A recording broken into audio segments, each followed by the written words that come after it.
Surgery కంటే hospital bill అంటేనే భయం. అదే మధ్య తరగతికి అందుబాటు ధరలో వైద్యం. Medistar hospitals.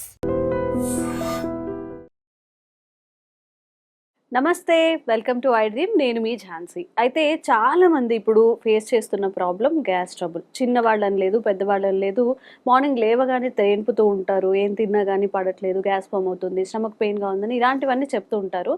మరి ఇలాంటి గ్యాస్ ట్రబుల్స్కి డైలీ టాబ్లెట్స్ వేసుకోవడం, సైడ్ ఎఫెక్ట్స్ రావడం ఇలాంటివన్నీ కాకుండా ఆయుర్వేదంలో ఎలాంటి చిట్కాలైనా పాటించవచ్చా? మన ఇంట్లో కిచెన్లో దొరికే చిన్న చిన్న ఐటమ్స్తో మనం దీనికి ఏమైనా రెమెడీ చేసుకోవచ్చా? ఈ విషయాలని తెలుసుకుందాం. ప్రస్తుతం మనతో ఉన్నారు ప్రముఖ ఆయుర్వేద వైద్యులు చిట్టిబొట్ల మధుసూదన్ శర్మ గారు. ఈరోజు గ్యాస్ ట్రబుల్ గురించి అన్ని విషయాలు క్లుప్తంగా తెలుసుకుందాం. నమస్కారం అండి. నమస్తే అమ్మా. సార్, అయితే ఆయుర్వేదంలో గ్యాస్ ట్రబుల్కి సంబంధించి ఎలాంటి రెమెడీస్ ఉన్నాయి? అంటే ఈజీగా చేసుకోవాలి, క్విక్గా ఆఫీస్కి వెళ్ళిపోతున్నా కానివ్వండి, హడావిడిగా బిజీ షెడ్యూల్ ఉన్నా కానీ ఇలా ఒక టాబ్లెట్ ఎలా వేసుకుంటామో అలాగా క్విక్గా తీసుకున్న రెసిపీస్ ఏమైనా ఉన్నాయా? చాలా చాలా ఉన్నాయమ్మా. ఓకే. మనసు ఉంటే మార్గం ఉందమ్మా. సో తయారు చేసుకొని వాడుకోగలిగేటువంటి ఓపిక ఉంటే, అంటే ఓపిక in the sense time waste చేసుకోమని చెప్పట్లేదమ్మా, మనసు ప్రధానం. మనసు ఉండి ఒక్కసారి తయారు చేసుకోగలిగితే మీరు అన్నట్లే ఉంటే టాబ్లెట్స్ మింగి నీళ్ళు తాగినట్లే దీన్ని పౌడర్ వాటర్ కలుపుకొని నీళ్ళు తాగితే సరిపోతుందమ్మా. సో గ్యాస్ ట్రబుల్ సమస్య ఈ రోజుల్లో సర్వసాధారణం అయిపోయిందమ్మా. సో చిన్న పిల్లల నుంచి పెద్దల వరకు రకరకాల కారణాల వల్ల ఈ గ్యాస్ట్రిక్ ట్రబుల్ సమస్యలు రకరకాల లక్షణాలతో వ్యక్తం అవుతున్నాయి. అంటే కొంతమందికి తేర్పు రూపంలో వస్తుంటాయి, కొంతమందికి కడుపులో మంట ఉంటుంది, కడుపులో వికారంగా ఉంటుంది, వాంతి వచ్చినట్టు ఉంటుంది, కడుపు ఉబ్బరంగా ఉంటుంది, మోషన్స్ ప్రాబ్లం ఉంటుంది. ఈ యొక్క ప్రభావం చేత వివిధ రకాల నొప్పులు, ఈ నడుము నొప్పులని, మోకాడు నొప్పులని, కీళ్ళ నొప్పులు అని చెప్పేసి, తలనొప్పి అని, భుజం నొప్పి అని, ఇలా రకరకాల నొప్పులు కూడా గ్యాస్ట్రిక్ ట్రబుల్తో వస్తుంటాయమ్మా. సో దీనివల్ల వాళ్ళకు తృప్తికరంగా ఆహారం తినాలనేటువంటి పద్ధతి ఉండదు. కొంతమందికి అతిగా ఆకలి అయిపోతుంటుంది గ్యాస్ట్రిక్ ట్రబుల్ వల్ల, కొంతమందికి ఆకలి కాదు. ఇట్లా రకరకాల లక్షణాలు వ్యక్తం అవుతుంటాయమ్మా. దీనికి మంచి రెమెడీ చెప్తాను చూడమ్మా. సైంధవరాణ చూర్ణం ఒక 10 గ్రాములు తీసుకోవాలమ్మా. ఫస్ట్ది సైంధవరాణ చూర్ణం, రెండవది కరక్కాయ పెచ్చల యొక్క చూర్ణం 25 గ్రాములు తీసుకోవాలి. మూడవది సోంపు గింజల చూర్ణం, అది ఒక 100 గ్రామ్స్ అమ్మా. మళ్ళీ చెప్తాను చూడమ్మా. సో సైంధవరాణ చూర్ణం, రాక్ సాల్ట్ అని తెలుసు కదమ్మా, కళ్ళుప్పు అంటారు. సైంధవరాణ రాక్ సాల్ట్ అమ్మా, అది మనకు మార్కెట్ దొరుకుతుంది. యాక్చువల్గా ఏంటంటే స్వాతంత్రం రాకముందు కాదమ్మా, స్వాతంత్రం రాకముందు మన భారతదేశంలో సైంధవరాణం వాడేవాళ్ళమ్మా ఉప్పు అంటే.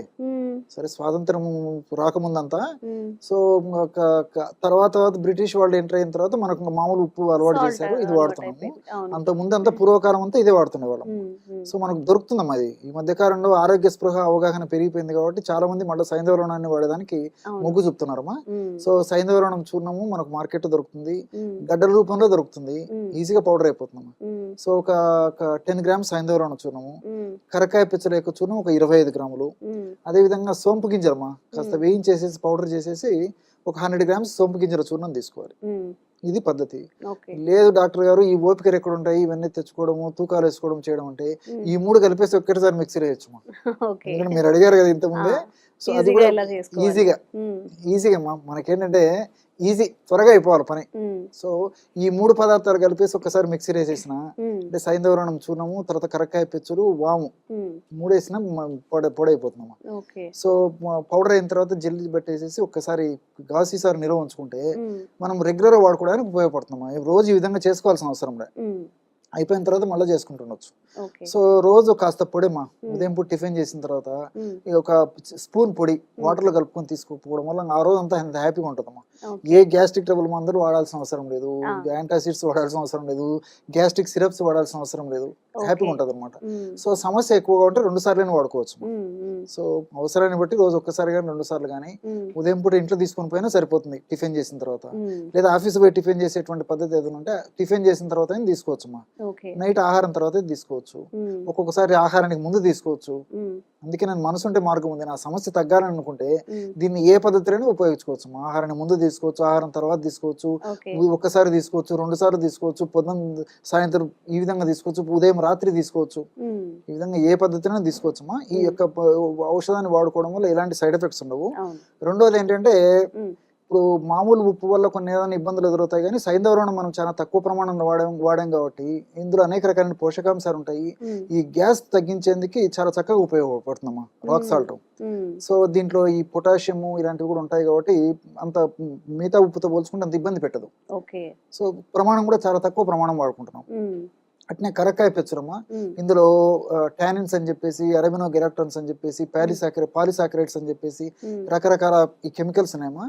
ఇవన్నీ కూడా గ్యాస్ట్రిక్ ట్రబుల్ కు చాలా చక్కగా పనిచేస్తాయి. రెండోది ఏమంటే ప్రేవుల కదలిక బాగా ఉపయోగపడతాయమ్మా. సో ఆహార పదార్థాలు ప్రేవుల్లో ఎక్కువ పులిసినప్పుడు ఈ గ్యాస్ లక్షణాలు ఎక్కువ అవుతుంటాయి. సో ఆహార పదార్థం త్వరగా పులవకుండా ఏమా త్వరగా జీర్ణమయ్యేందుకు ప్రేవుల కదలికలు పెంచేసేసి త్వరగా ఆహార పదార్థాలను పోషకాంశాలను త్వరగా గ్రహించేందుకు విసర్జన పదార్థాన్ని మల విసర్జన పదార్థాన్ని త్వరగా విసర్జింపజేసేందుకు ఈ యొక్క కెమికల్స్ ఉపయోగపడతాయమ్మా. ఇంకోటి ఈ కరక్కాయ వల్ల ఇంకోటి ఏంటంటే ఉపయోగమా, ఈ రోజుల్లో చాలా మందికి రక్తనాళాల సమస్యలు అంటే హార్ట్ బ్లాక్, హార్ట్ లో బ్లాక్, బ్లడ్ వెజిల్స్ బ్లాక్ కావడము, తర్వాత ఇతర ఏరియాలో బ్లడ్ వెజిల్స్ కావడము, బ్రెయిన్ లో బ్లడ్ వెజిల్స్ బ్లాక్ అయిపోయి పక్షవాతం రావడము, గుండె జబ్బులు రావడము, ఇతర రక్తనాళాల సమస్యలు రావడము. సో ఈ ఫ్యాట్ వల్ల, కొలెస్ట్రాల్ వల్ల, ఈ ప్లేట్లెట్స్ వల్ల ఈ రక్తనాళాల్లో పూడికలు ఏర్పడతాయమ్మా. ఆ పూడికలు ఏర్పడకుండా అవి కరిగించడానికి కరక్కాయలు ఉంటే కెమికల్స్ ఉపయోగపడతాయి. ఆ పూడికలు రాకుండా ఉండేందుకు కూడా ఈ కెమికల్స్ ఉపయోగపడతాయమ్మా. మనం వాడేది గ్యాస్ట్రిక్ ట్రబుల్ కి అయితే చూడండి, చాలా మంది గ్యాస్ట్రిక్ ట్రబుల్ సమస్య ఉన్నటువంటి వాళ్ళలో వయస్సు వచ్చే కొద్దీ వాళ్ళకి రక్తనాళాల సమస్యలు కూడా వస్తాయి. తర్వాత ఈ గుండె జబ్బులు వచ్చేటువంటి అవకాశం చాలా మంది ఉంటుంది, మెదడుకు సంబంధించిన జబ్బులు వచ్చేటువంటి అవకాశం చాలా మందికి ఉంటుంది. సో ఇది వాడుకోవడం వల్ల అన్ని సైడ్ బెనిఫిట్స్ ఉంటాయమ్మా, ఎలాంటి సైడ్ ఎఫెక్ట్స్ ఉండవు.